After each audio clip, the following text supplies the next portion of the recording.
Welcome to Amazon Legends, where we have real stories about making it big on Amazon. Our guests are CEOs of large companies and entrepreneurs who became power sellers, also providers specializing in helping sellers, aggregators that acquire sellers, and former Amazonians will give us an insight from behind the scenes. Here is your host, Nick Urison.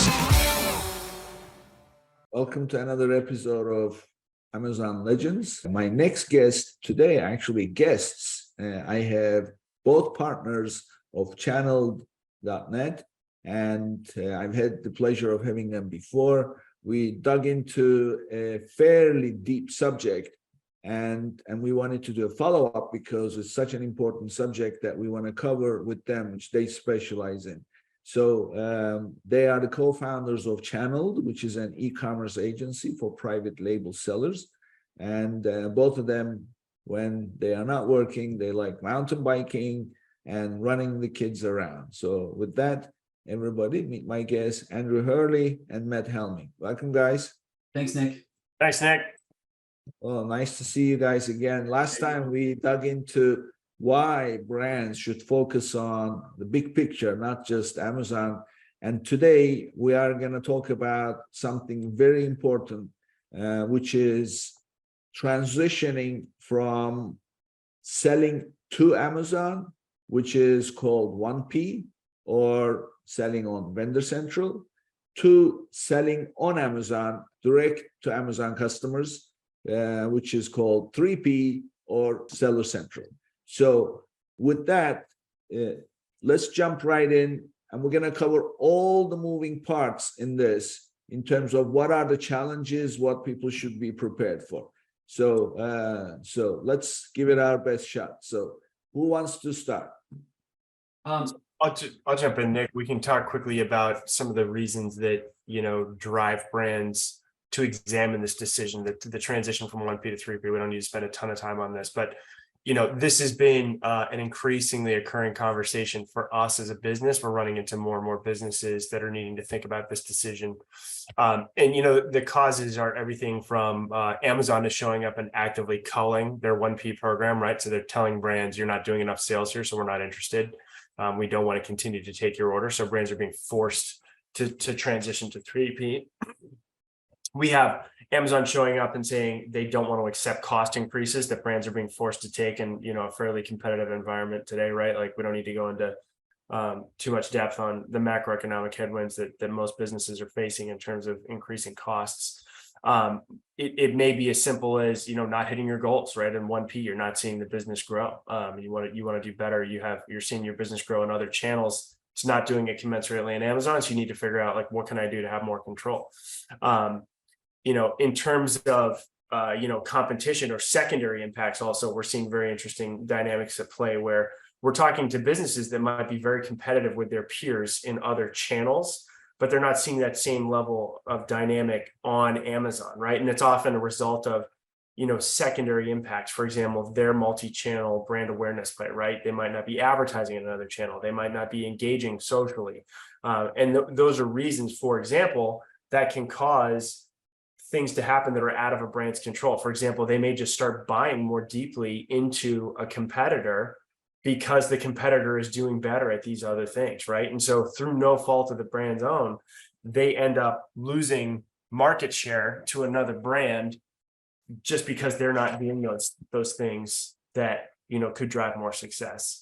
Well, and one other thing to add, I think what we've seen more and more of is, you think about the sheer number of brands that Amazon is managing in the vendor program, and they're assigning a large number of brands under management to a vendor rep who may only understand one small piece of what it takes to be successful. And and if they've got a different brand under management in the vendor program that is doing better, they're going to give that your brand less attention, right? And so that really becomes an important part of that decision making, right? Is if you have more control over what you're doing, then Amazon is not doing you any favors. Then it's time to start looking hard at other ways of selling on Amazon. And that is, very much underscored. Like, for example, when we look at brand peer sets, Nick, where say you might actually be relatively close in price point to a brand peer, but your value proposition may be as good or stronger than theirs. But the vendor manager is not going to upset the train, which is sales that they've already established with that other brand, unless they have a real compelling reason to do so, right? And so a lot of times a brand can sidestep that. They can gain market share by demonstrating those points and take it out of the hands of the vendor manager. Yeah. So guys, I've heard both of you say the same word directly, and also the underlying theme in why brands should do this is control. So control over pricing, control over your promotion, control over the amount of business you can conduct with Amazon. Ultimately, take it away from that Vendorcentral reps initiative into your own hands, and then drive more and more exposure. So that's, to me, control is always the same, right? So whether it's business or politics or anything, we all want to control. So this is a good enough reason, I think.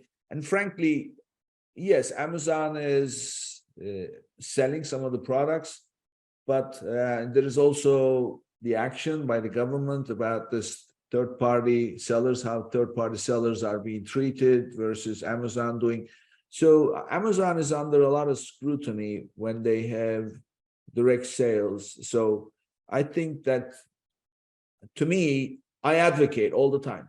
If you're on Vendorcentral, drop it. It's not going to last too long unless you're doing millions and millions and millions of dollars where you can do whatever you want. So this to me is a no-brainer.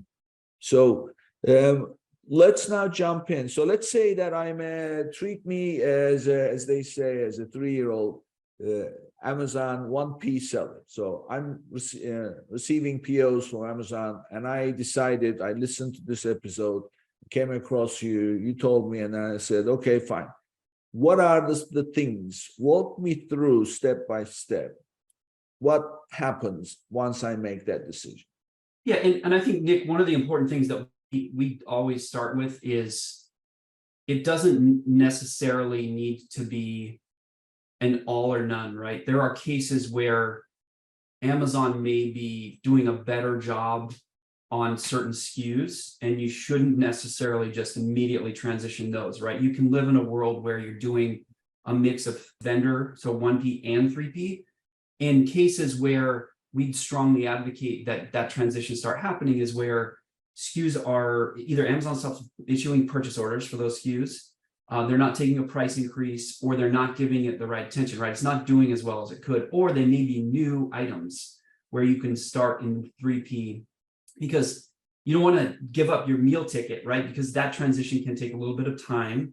And so what we do is we do an evaluation. We help brands understand what it actually means to transition away from 1P to 3P and not upset their vendor manager and not upset that Amazon relationship. Understand what financials look like, right? What do we think forecast is? What are the fees that are associated with selling as a 3P seller, right? Because now you got to consider all the referral fees, and you got to consider FBA fees to move into that. And so we build out a model, a P&L that is bottom up with every SKU in a catalog, and then we make that decision to transition.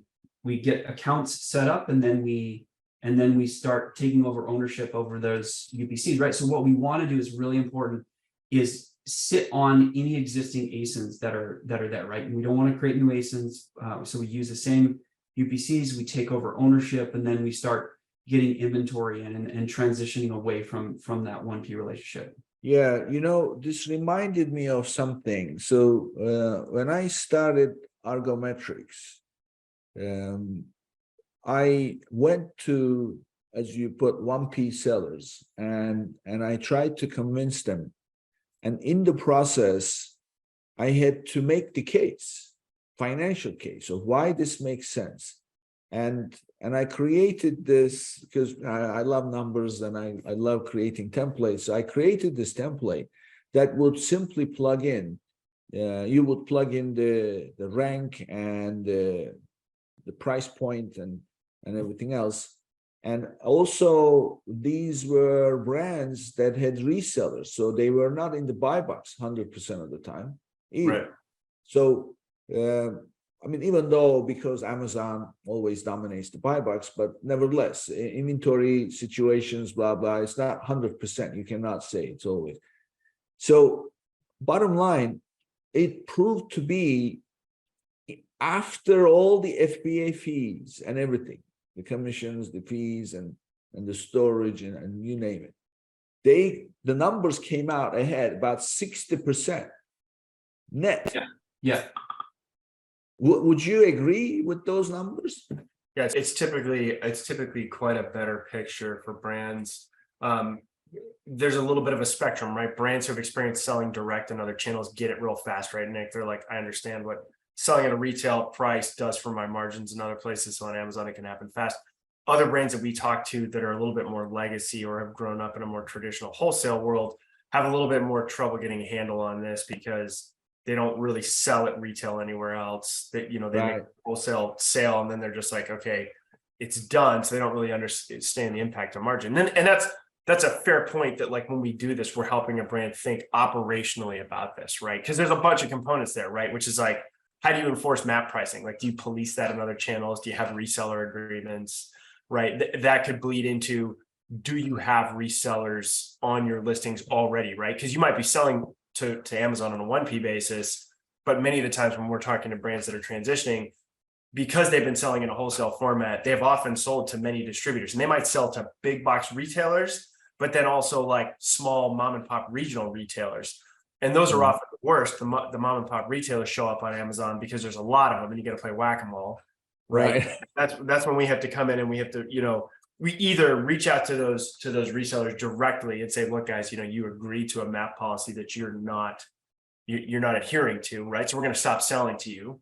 Or, you know, we need to bring down, you know, Amazon on their head in the form of an infringement claim, right? Or, you know, unauthorized seller, in which case, you know, we say, okay, look, that could shut your whole store down, right?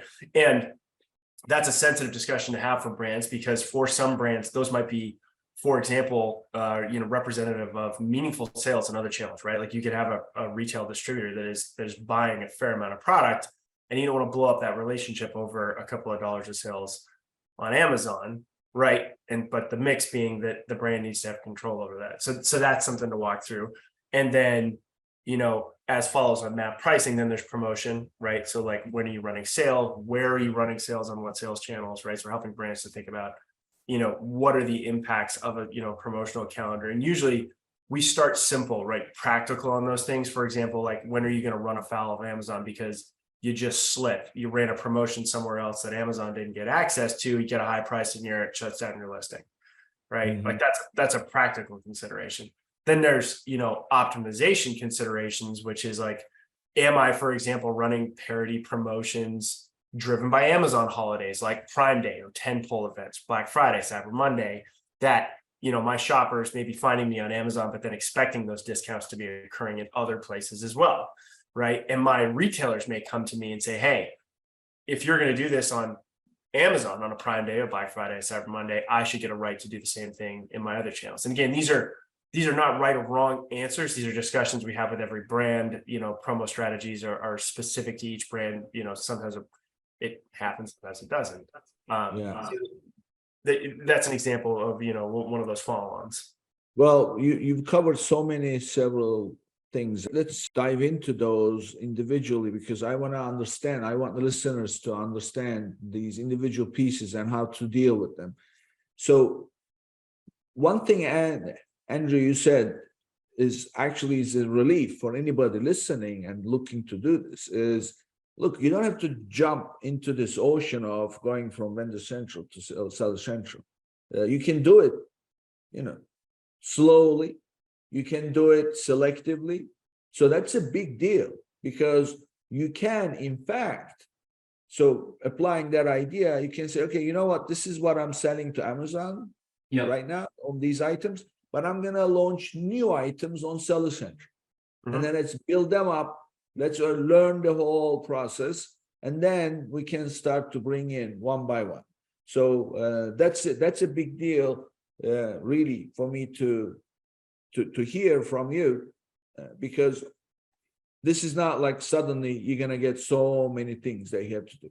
The second thing that I heard from you was you need to now start thinking about, since you're going to be competing directly with your customers, whatever you are offering in terms of promotion on Amazon, you need to inform them and also give them the opportunity to do the same. So now you have to think a little bit more about the big picture from end user pricing standpoint and end user benefit standpoint, not just focus on your own wholesale price, so to speak, and then let the retailers do whatever they do, right? You need to think about it as a whole. Isn't that the case? Yeah, that's right. And yes, that's true. And so one of the things, just with respect to the first point you're asking about, this transition between selling to Amazon on 1P versus a 3P, often what we prioritize are SKUs where we'll bring in external data from the brand, and we'll say, there are a handful of SKUs, for example, that are best sellers in other channels, right? Either a direct channel or another distributor, retailer, that may be so underrepresented in terms of the amount of revenue they're generating on Amazon. Those are really good opportunities for us to focus on, right? Because there may be a winner on Amazon that's different than another channel. We focus on those and figure out, okay, this is one to transition. It's clearly been neglected. There's an opportunity to start focusing on that and grow it, right? We build the model out and make sure all the margin numbers look good, right? You're selling, one of the reasons is you're going to sell at full MSRP, right? You're respecting your own map pricing, and hopefully, you're calling out those distributors. Either they're authorized, and then you inform them you can no longer resell. We're taking a direct approach, or there's some map policy, right, where they have to sell over a specific price and they're only allowed to sell certain SKUs. And so that's a transition decision that we start making with the brands over time, right? So they're not killing off an important source of revenue while growing additional SKUs and creating some more wins. And that teases out a fairly important question with a lot of these brands, Nick, which is sort of strategic in reach, which is, why do I have a resale relationship or a wholesale relationship, right? When we think about Amazon, the question that we pose to brands, right, is why should you allow someone else to make a sale that you can make, right? And there may be a lot of reasons that you can't answer that question, right? Like, we don't have the experience, we don't have the capability, we haven't managed a direct business. We don't want to manage it as too complex because we have too many sales channels, and we're onesies, twosies, right? Nobody wants to do onesies, twosies. Right. And you go, so if by backing away and saying, okay, do we want to continue to allow this to happen? The things that Andy's talking about, we either make those managed situations that exist for time, or it's a transitional period during which we're knocking out resellers on the channel because they actually cause more trouble than good. Right. Yeah. It's sort of a balancing act. Yeah. Well, I mean, listen, this is so true about the mindset. At the end of the day, I always say this with my team, with my clients, and anybody. Everything comes down to the mindset. In life, we seem to put our own obstacles in front of us, all because of what's in our head. So the mindset is, we do wholesale, we do production, and then it's our brand, and then we sell it in bulk. And this is our price. We have an MSRP, but at the end of the day, they sell it at a deep discount or not, we're getting the same amount because we are the wholesaler. That mindset is very hard to change from selling in bulk to selling onesies, twosies, and at a price that is different than what you used to. Oh, 100%. So, yeah. So, however, there is now a catalyst that is called Amazon FBA. Forget about FBA, it's 3PL operation. So you can still run the bulk-based operation. You just need to be organized to track your operation in terms of financial, production, you name it, and then also have a little bit more of an outlook on what your overall strategy is with your pricing. Otherwise, the moving parts of it, they get taken care of by other providers, right? So it's That's just true, yeah. a shift. And the only thing I would add to that is the middle case scenario that we sort of haven't talked about here, which is, the externalities forcing this to happen, which is brands are selling to Amazon on a 1P basis, and they're doing a poor job of policing their resellers who they may or may not have authorized to sell on Amazon. And they've set off a war between Amazon and their distributors, which has a couple of effects, right? Amazon will chase the distributors in price competition, right? Amazon reserves the right to outprice anybody selling on Amazon, right? And now all of a sudden you have a problem, which is Amazon is seeing problems on your products. So they want to buy less of it. And second, they're creating ripple effects through all your other channels because they're watching this price war go on Amazon. And you as a brand aren't policing that. And so looking at that, you go, all right, I'm sort of forced to wade into this and figure this issue out, because regardless of whether I want to sell direct or not, this dynamic is happening. Well, and what we've seen so many times too, which in these cases is there's such a disconnect between a brand may have embraced a really good D2C strategy, right? They have tremendous creative and branding on their own site and in their other channels. And there's a huge disconnect between that and what we actually see on Amazon. And a lot of that is either because Amazon is managing vendor poorly with this relationship, or they're relying on a distributor who's reselling on Amazon, who's responsible for hundreds or thousands of SKUs, that has no real vested interest in creating and telling that product and brand story in a way that connects to the overall brand, right? In a way that is aligned, right? And that's one of the big priorities that we see when we start having these conversations, is look at how much of a disconnect there is there. Yeah. Well, this brings us to the next point, which is content, right? Producing and managing the content. So I want to start with a technical question on the content. So if I'm a seller and I have my own brand, the first thing I do is I get my trademark done, at least the application, if not the whole trademark, and then I get it on brand registry. I create my brand registry account and put my trademark there, and then switch and create the Sellercentral account. And that's the right route to go so that they become connected. Right. If you do them independently, different people do different things, setting up each one, it gets a little bit more complicated. But so you do it that way. So now when you go to Sellercentral and create your own listing, then you can simply go and upload new images, change your title, content, A+, whatever. You can do all that. And the minute that you hit submit, it will say it will be approved in 24 hours, but it pretty much becomes visible fairly quickly. As simple as that. However, you are a Vendorcentral user, as a 1P company selling to Amazon, your listings are already created.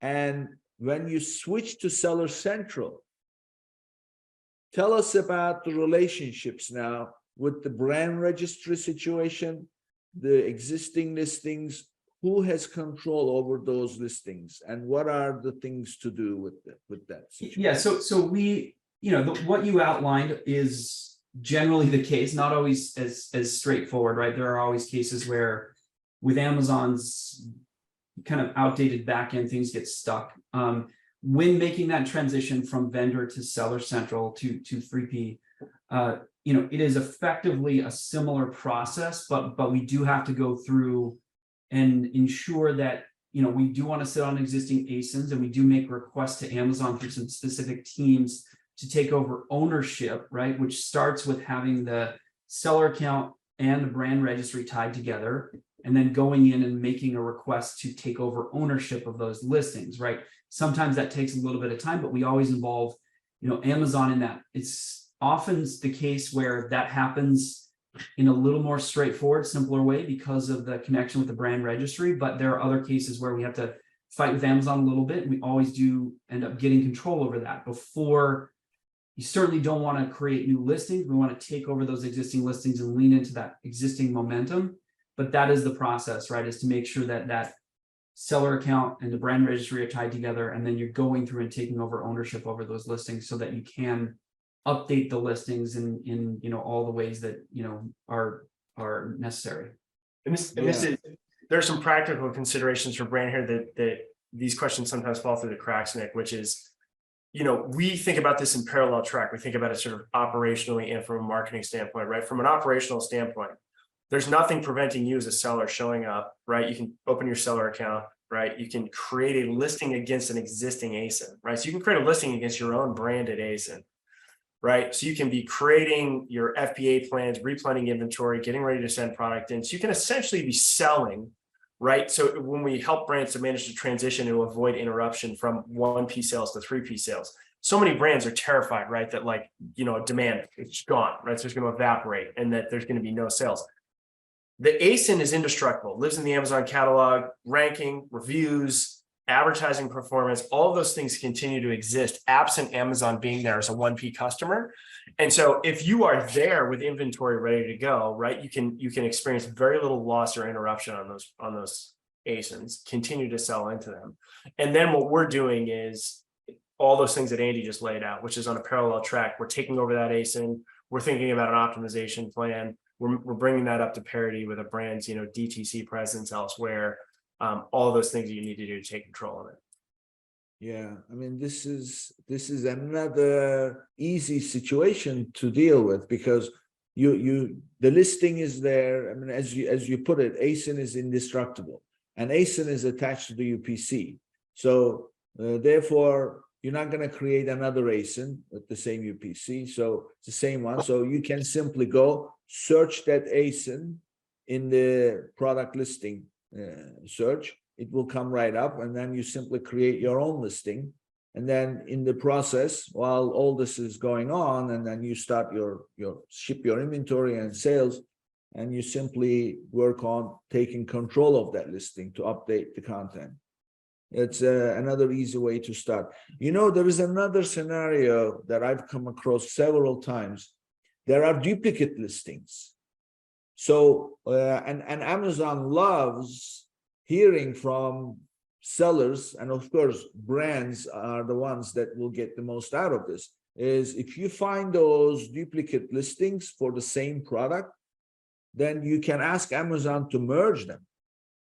And when they merge, then obviously, so if you have, let's say you're selling New York Giants t-shirt, jersey, and you've got one listing here, another listing there, another listing there. Each one has 5-10 sellers. Once you merge those ASINs, they will all come under one. And then if you are the brand owner, then you'll obviously have domination over it, right? Mm-hmm. So it's, of course, it's hard to find those duplicate listings. That was always our trouble, because anybody can create a listing after all. And by the way, we've seen resellers obtaining their own UPC codes and creating ASINs for the same item.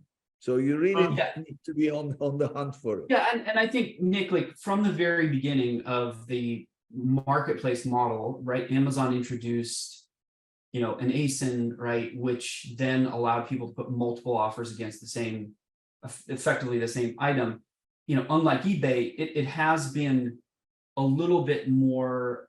It's a cleaner marketplace in terms of not having so much of that issue. And I think what we've seen over time is there's definitely more and more movement toward requiring UPC codes to prevent those duplicate listings. There are still cases where unauthorized resellers try to get around that requirement by creating a duplicate listing, and then there is a process to merge those and monitor and merge and squash those. But fortunately, again, Amazon has been pretty good about kind of over time making that less of an issue. But certainly when that comes up, find those, merge them, or frankly, generally the duplicate ASIN is not a great quality, and so often it's better to just kill them off and report that to Amazon as a duplicate. So those are case by cases, but yeah, I mean, certainly it's a good thing it's not a bigger problem. I think that's been better over time than it used to be. Yeah. And like a lot of times for us, Nick, that issue will get sort of teased out in this product analysis, right? Which is when we're looking at the channel, right? And we'll say, okay, let's understand what you did on a vendor basis, right? What products did you sell, sales mix, how many units, right? Because you don't always, as a brand, necessarily, we don't always advocate for, let's just do exactly what you did, right? For example, we might say the long tail sales, not worth it, right? Like, let's focus on the 80-20, what's driving most of the revenue, right? Then a big issue that always comes up is, well, what are returns going to be like if I go from 1P to 3P, right? Many brands may have return issues. And this issue that you just touched on, duplicate ASINs, wrong products sold against right UPC, might actually be, for example, the driver of a lot of these return issues, right? You might have products coming back from sellers that were just the wrong product that the consumer, got. They did not get what they thought they were ordering. This is one of those drivers, right? And so we'll look at that and we'll say, okay, these are some of the things we need to consider during this transition. If that is going to be an issue, or if it was an issue previously, what are we doing to mitigate it going forward, right? Is it a product information problem, product organization problem, duplicate listing problem? I have something important for all my listeners. Sellers lose money on lost or damaged inventory with Amazon, which can add up to a lot over a year. Did you know that there is a way to claim all your losses? Getida is the global leader in Amazon FBA auditing and reimbursements for Amazon FBA sellers worldwide.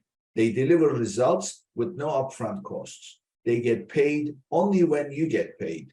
Visit www.getida.com/legends to learn more and sign up. And thanks to our friends at Getida, your first $400 in reimbursements will be free. That's www.getida.com/legends. And that's www.getida.com/legends. So I have a question with regards to decision making. So I like the idea of mix and match. In other words, maintain the 1P operation, selling to Amazon, and then slowly transition to Sellercentral, taking away some of the items, not all of the items, but some of the items. What do you like to do? Because as a wholesaler, manufacturer, the mindset is quantity. But as a retailer, which is what you're becoming, the mindset is not necessarily quantity sales. So when you do your analysis, because I heard you at the beginning that you review the if you like, the unit economics in terms of what is it that the company is receiving now, and what is it that it's going to receive after all the fees. So when you do that analysis, do you prefer to bring into the 3P operation to sell directly the items that sell the most quantity, or the items that will result in more net profitability? I mean, that's really a question that, we ask in concert with the brand, and comes down to unit economics, right? If on a wholesale basis, they had advantageous pricing with Amazon, whereby they could make an acceptable margin on a wholesale basis, right? We're advocates of whatever is a win for the brand, right? So this is why Andy was talking about, sort of a partial transition, which is don't upset the apple cart, don't, blow up your meal ticket. Which if Amazon wants to continue to buy on that basis, we can say, okay, we can leave that there. If your SKU economics are changing significantly because your costs are going up, Amazon won't accept those, right? Or that sales number is going down. And let's remember that even though we're selling on a 1P basis to Amazon, right, there's an in the middle ground here, which is that many brands are still responsible for running many of their own marketing efforts. Right. On top of that, right? So your storefront, your advertising, those costs may be changing over time, which might change you to think about SKU economics. And then, on the other side of the fence, in terms of 3P, doing a margin analysis, the best way to answer this question is it has to be done on a product basis, because so many products have different economics. They have a different advertising context and competition dynamic that you've got to keep a very close pulse on those things. And look, sometimes 1P allows brands to get away from that a little bit, because they're like, look, I made my sale, moving on to the next thing. I'll wait for the buyer to call me back. And they don't really know what's going on out there. The 3P context forces brands to have a little bit better handle on unit economics. Well, and I think there's the other consideration that we bring into that evaluation is looking at things like search volume, competition, right? What's happening? So we're looking internally at SKU economics, right? And there are decisions that are made based on all the things that we've talked about. It may also be, that there's some market factor, right? Competition, search volume, where we feel like there's a bigger opportunity to take advantage of that if we transition that SKU away from 1P. And then there's always the logistics, right? There may be a product that is complicated for the brand to prep for 3P, and they would rather just continue to sell that into Amazon and let them worry about some of that, prep, like breaking down, master cases. And so those are all kind of important considerations, right? And every brand and every product is a little different. And so that's why there's an evaluation that isn't one size fits all, right? It really matters what some of these decisions are, and lining up with the brand about kind of their capabilities and priorities and SKU specific, sometimes unit economics might not always be the driver of the bus, Nick, right? Like a lot of these brands will have strategic considerations, which are, for example, let's not forget, right? We're talking about the largest retailer of products in the world.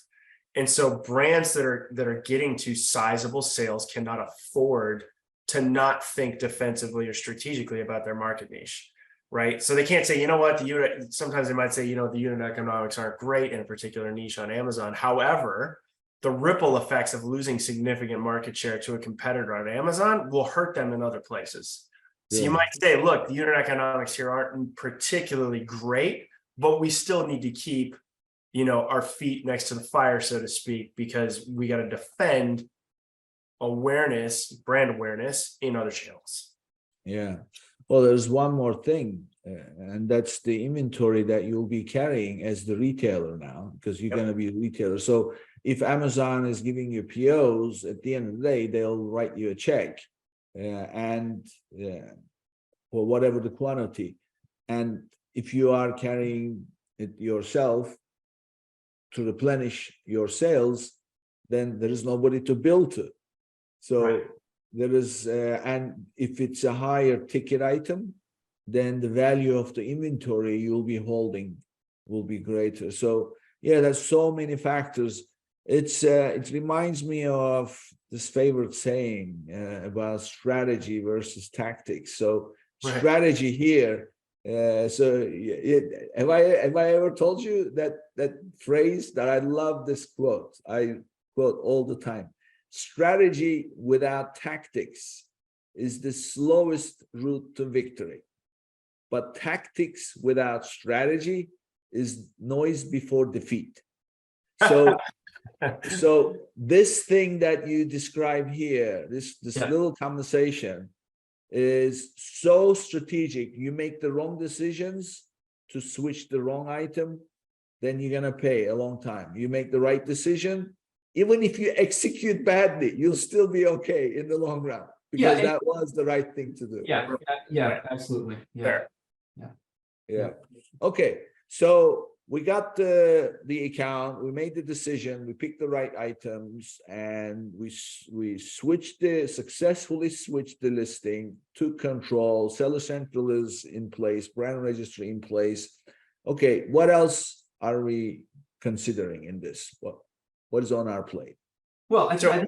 Go ahead. In addition, we're really looking at a couple of other important sort of strategic and tactical items. So for one thing, right, keep in mind that when Amazon is issuing a purchase order, you're not bound by some inventory storage threshold, like you're going to often be, or in almost all cases, you will be moving over to 3P, right? Amazon has fortunately gotten a little bit more flexible after that was a little bit tight in terms of what inventory storage looks like. And so we've seen brands who've come on board, and Amazon can see from the brand and the UPCs that are in the account that they have significant potential and they have almost unlimited storage. In other cases, that's a little bit more limited. And so you got to build that up, right? And bid into the storage using the capacity manager, right? And over some period of months, you're ramping up that storage and proving to Amazon that you're selling through, right? So that's an important consideration, is that storage and inventory forecasting, and along with the other pieces we just talked about in terms of the cost of holding inventory, right? You're not getting paid on that inventory up front. And then obviously making sure that as we start selling during that process, we're really looking at creating a comprehensive brand plan, right? We're prioritizing the products that we really want to start with, having a completely buttoned up brand experience, right? All the creatives are in line with the brand guidelines, and in those PDPs and the store are all built out, right? And over time, we're completing that throughout the catalog, right? Because again, the goal here is not just to transition, but to improve the way the brand and the product story is being told on the marketplace. And that's, again, something that when you're looking at the account comprehensively, as you would do on a 3P selling basis, you have that opportunity to really think about how all these pieces are working together. You're not just, thinking about one part in isolation like an Amazon vendor rep might be doing or is doing. Yeah, I mean, so what you mentioned two things here that I want to really lay it out, because both very important. First of all, storage, handling storage. So if Amazon gives you a PO, whatever number of pieces, you produce it and then you ship it, you're done. But if you produce the same amount of units, but you're not selling it directly, you're not shipping the whole thing anymore. You are only shipping what Amazon provides as your storage limit. And one thing that I want to add here for our listeners to pay attention to is your IP, what Amazon calls IPI score, Inventory Performance Index. Sure. The lower that score gets, the higher your storage fees. So if you are holding too much inventory in comparison to your sell-through rate, that's gonna hit your IPI score. In addition, things like mishandling, like you don't have a listing, you sent an inventory or something happened in the listing. So those suspended, they call them suspended listings. So those things. So now you need to be aware of what's going on with your inventory management in terms of storage handling at Amazon facility, and don't keep it there, bring it back. Now that presents another situation. A manufacturing facility may not be set up to hold inventory, but just to produce. Now you're talking about getting a 3PL or potentially using Amazon warehouse service. Right. Yeah, so things like that. So things to consider. So that's one thing you covered. The other thing you covered is, of course, content. So now you have the opportunity to get into the content, which you didn't have before as much, and then make immediate impact. So lay it down for us, guys. What kind of content these vendors becoming sellers should focus in on, and what would be their impact? Yeah, I think.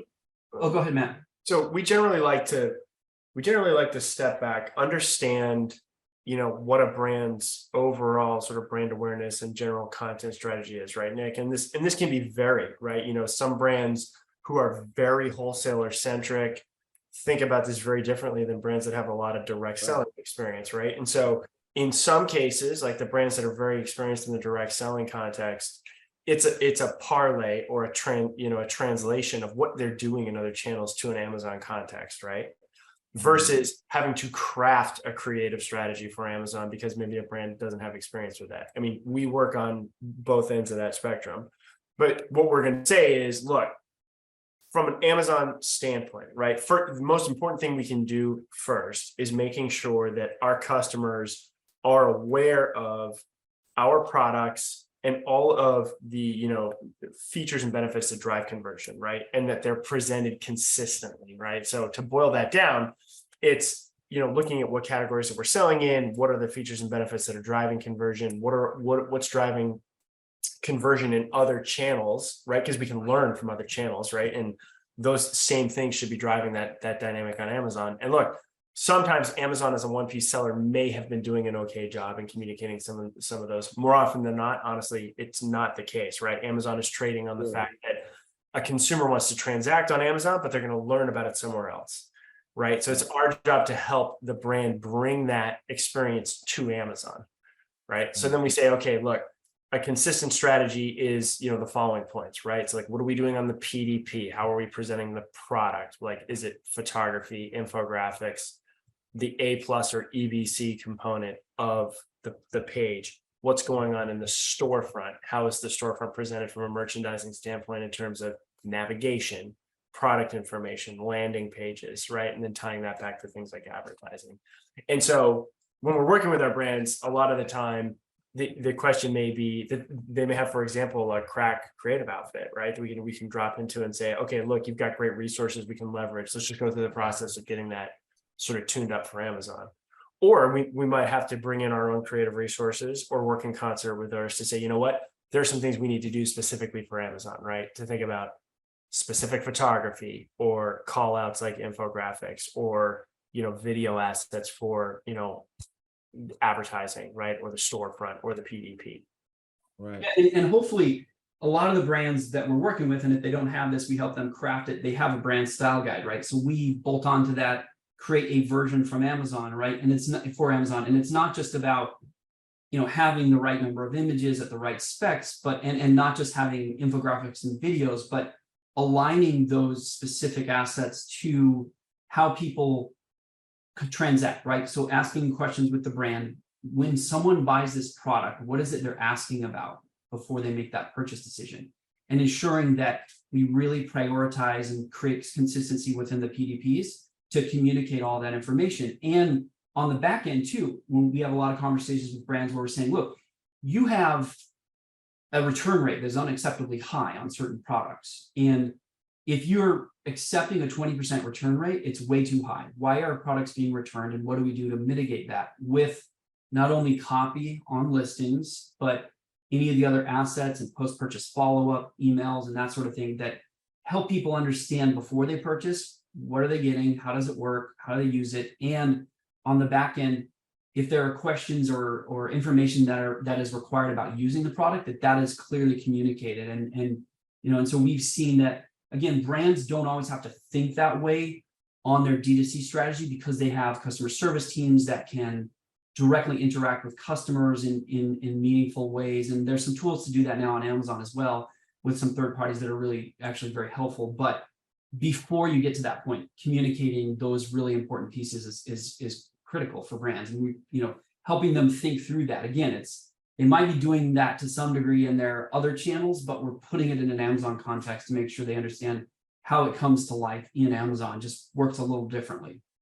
Yeah. And sometimes part of this discussion about what they're doing, in other channels or leveraging existing brand strategy, right, further uncovers some of the opportunity, right? Which is a lot of times we talk to brands, Nick, that are saying, you know what, like, I'm doing quite well in other channels. I don't really understand what's going on Amazon. And we can actually uncover this with specific data, right? You could say like your branded search is actually climbing month over month, but you are not leveraging it because your competition's camping on it, right? So you might actually be doing some pretty good things in other channels that are driving blowback on Amazon that you are not realizing because, for example, you might not be advertising properly, right? Like you might not be defensive enough against those things, but we'll look at that as a component of this to say, look, what you're doing in other channels is actually resonating here on Amazon, right? Because everybody who's shopping is going to come back to Amazon. And so we can say, look, that underscores the need to bring that here. Yeah, you have unmet, we call that, tell people very clearly, you have unmet demand here because of poor execution. Yeah.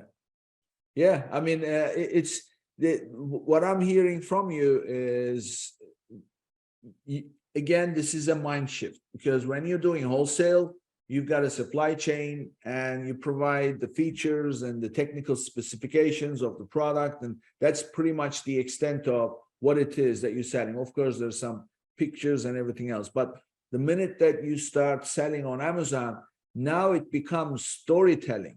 You have to tell your brand story. You have to tell the story to the consumer in a way that the consumer can see themselves using that product to address a particular need or a pain or anything like that. So that comes in the form of infographics, comes in the form of unboxing videos, promotional videos, of course, not to mention the A+ content. So there is a whole, way of things to do where it starts with storyboarding your image stack and then goes down to scripting your videos, right?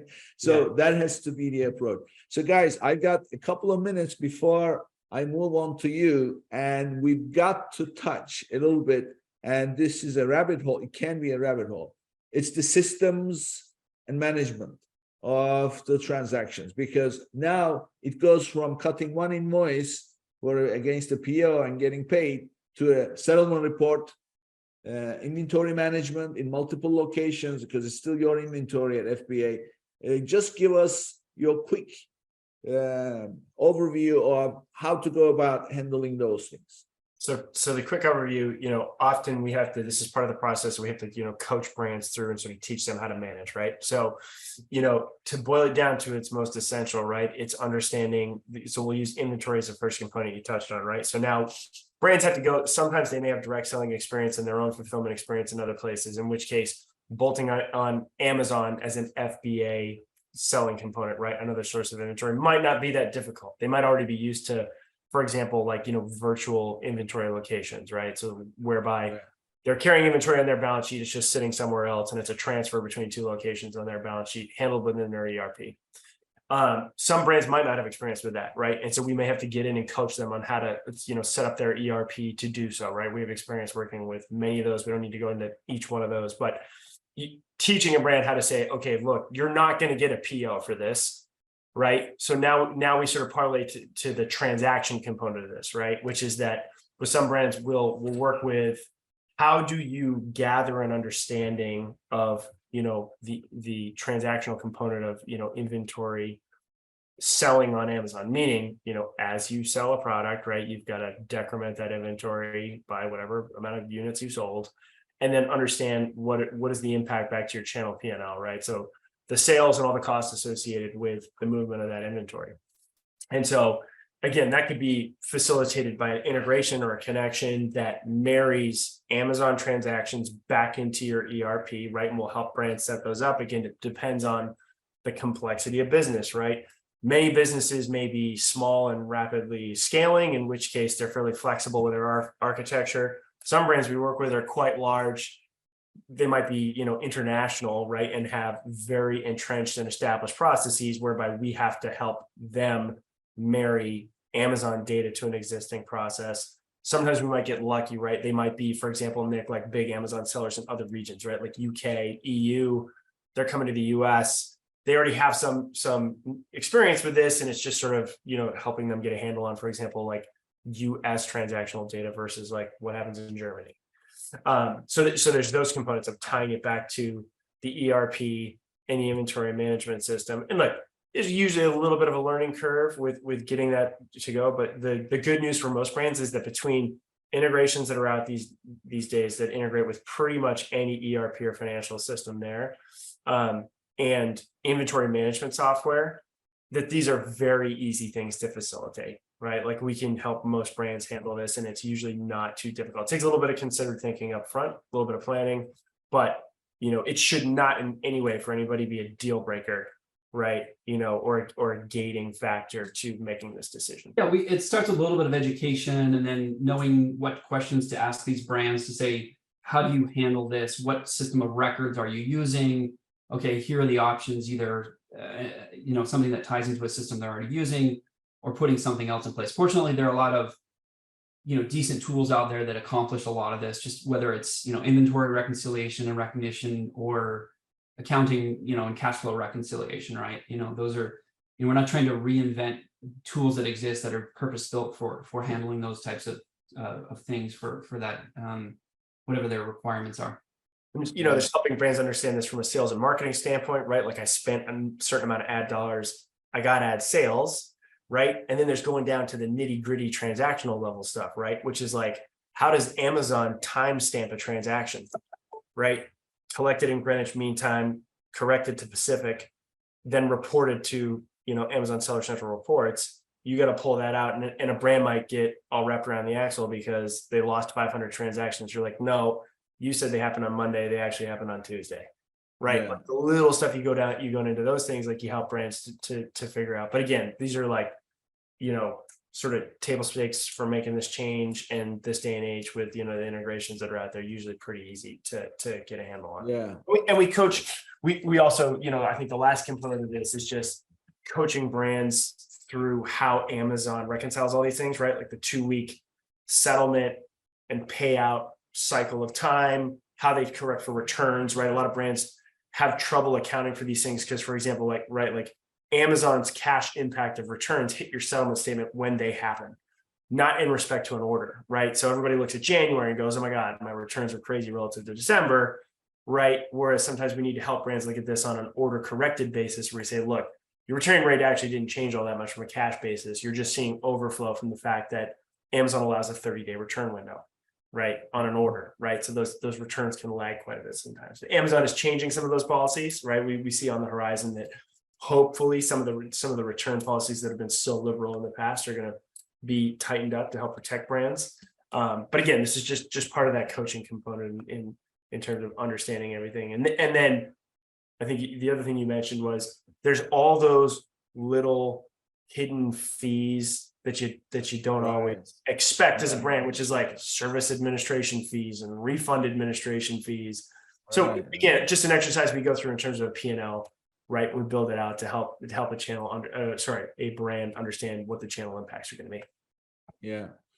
Well, you wanna hear my approach with this? Let's hear it. People ask me. So I'm always thinking higher channeled, right? Higher channeled. Creative is the word. Outside the box. So first of all, you're right. I mean, we live in 21st century. Everything is integrated. There are many applications out there. It's easy, except respectfully, as you know, with Amazon, nothing is easy. Correct. And the devil is in the details. So there is no such plug and play operation that you can have. Number one, with Amazon, there's all these different scenarios, things individual. Number one. Number two, with the letters ERP, when those letters exist in an operation, nothing is cheap to touch that ERP system. You need to hire the systems integrators. You need to get an integrator, pay the fee for integration, blah, blah, blah. So it becomes a scary proposition. And then, another thing happens, guys. I'm sure you see this all day long. The IT guys, they push back big time because now you've got a whole new thing. And so, and then once that's done, then you got the training of the people for the new way of doing. So it does come with some things to consider. So my position is this. I say, look, how would you like it if somebody came along and said, you know what, just like you're selling to Amazon, sell it to me. I'll be your Sellercentral operation. In other words, create a virtual company, treat it like a customer, except it's you, and then forget the ERP, forget everything else. On your ERP system, treat it like a customer, but then set up an outside your ERP system, just like an independent company, a separate accounting system which can run on a $10 a month accounting system, which comes, by the way, with integrations and little integration tools. And that way you can get up and running right away.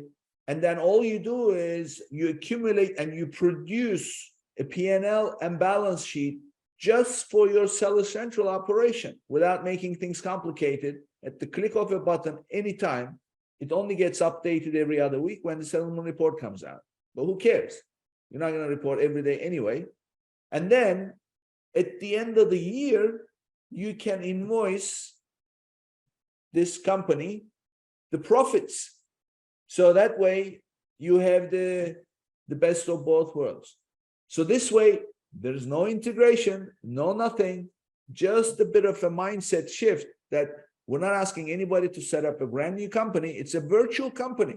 And which, by the way, at the end of the year, you may decide, you know what, I'm going to keep this as a separate company and treat it as a customer on my books. So this way, there is no ERP integration fees. There's no extensive training of this, that, the other, the customization and blah, blah. Just ship the cargo to FBA shipments. And then that means that for every FBA shipment, you're billing the sister company, or we call it the Amazon Co. And Amazon Co makes the sale. So that's my approach. And like, look, in our experience, Nick, I mean, the twist I'd put on that I would caution listeners about is that we've seen that work for Amazon exclusive brands, right? Like manufacturer that shows up, stands up a brand for the exclusive purposes of Amazon. But there are a fair amount of holes to be poked in that, in the form of like brands that are established and selling across channels. How about product liability? Right? Like you're a brand that sells on Amazon, you got to carry general liability. That's a requirement for Amazon these days, right? To protect customers. And so, you've got another entity you have to insure, you have another entity you have to worry about from a compliance standpoint. No, there is no separate entity. It's the same company. This is a virtual company. It's just, I know, but remember, seller accounts have things like, bank account requirements. You have all kinds of things that you might be solving one problem, but you're still gonna have to solve another. And Nick, I think what we would stress is, right, like look at each case and say, like, if there are too many hurdles, we've never found the ERP integration with respect to inventory accounting to be a big hurdle. It's just something that has to be handled. We have to ask the right questions and then get it set up. What we've actually seen as a bigger challenge or hurdle with some of these brands is they're trying to solve problems that aren't important, right? They have these outdated reporting reports, these very large Excel files with 1,000 macros in them. We say, look, like what matters is that we get selling, you start building up some IP value inside your seller account that you own, and we'll solve these problems and we'll tackle them, in order of priority, right? There are some things that are blockers that have to be dealt with in the beginning, and then there are other things that are, less critical that are not blockers from getting selling, and we handle those. But that's never been. It can be challenging at times, but there are enough. What we say is only integrate where you need to, right? Where it's critical, and there are enough tools that plug in that are reliable enough that this never is a huge problem. It's just something where we have to, ask the right questions and set it up and validate that it's working. And then most importantly is get selling, right? Start scaling up and focus on driving sales. Yeah. Like opportunity side drives the bus, right? You say to most brands, you're absolutely right. Like all those costs add up for integrators and things like that, right? But you say to most brands, if you say, look, we could take your 1P business to 3P and go from $5 to $25 million. Nobody bats an eye at $25,000 integration. Exactly. Right? Like, and you go like, that's no problem. So we just try to right size the solution to the opportunity. Yeah. Which means that people need you. So tell us, how can people reach you? Yeah, so they can reach us through Andrew or Matt at channeled, CHANNELED.net, or on our website, channeled.net. Probably the best way to reach out. We offer free audits to new customers, which is really kind of the best way of us kind of proving, following on this conversation. We get into an account and we sort of outline, usually it's a several page document that says, look, here are the things that we're seeing as opportunities. And then we're able to prove to a potential new customer what we're able to do. We're not just talking about it, but we're showing with some real examples of things that we're observing within the account, and then talking about what relationships look like after that. Great. So this is one of those intense episodes. I think we've covered a lot. And anybody who's thinking about switching, this is the place to go, channel.net. But anybody who is selling directly to Amazon, start thinking, because it's not in your best interest and in the best interest of your brand equity that you're building, which is really what you're working for at the end of the day. Profits come and go, but your brand value stays. So go sell directly to consumers and join the crowd that's doing that already, and go to channel.net to figure out how to do it. So thank you guys. Thank you for being here. Thanks for having us, Nick. Before we wrap up, don't forget to visit www.getida.com/legends to learn more and sign up to claim money for your lost or damaged inventory with Amazon. Your first $400 in reimbursements will be free. www.getida.com/legends, and that's www.getida.com/legends. Thank you. And this brings us to the end of another episode, and I'll see you on the next one. If you enjoyed today's episode, be sure to subscribe, rate, and review the episode, and share it with someone you think would benefit from it too.